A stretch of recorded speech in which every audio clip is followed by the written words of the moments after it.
أعوذ بالله من الشيطان الرجيم.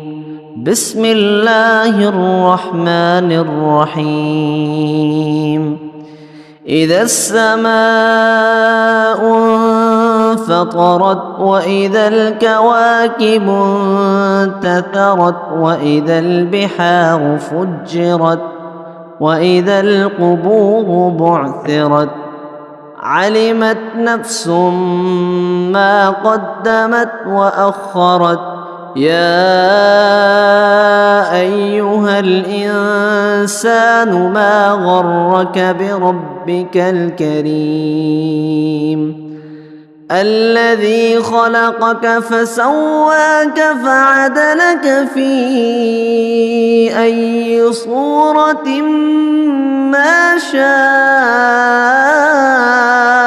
ركبك.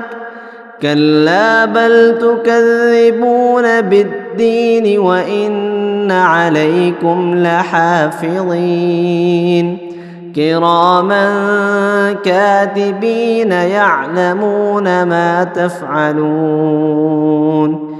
إن الأبرار لفي نعيم وإن الفجار لفي جحيم يصلونها يوم الدين وما هم عنها بغائبين. وما أدراك ما يوم الدين ثم ما أدراك ما يوم الدين يوم لا تملك نفس لنفس شيئا والأمر يومئذ لله.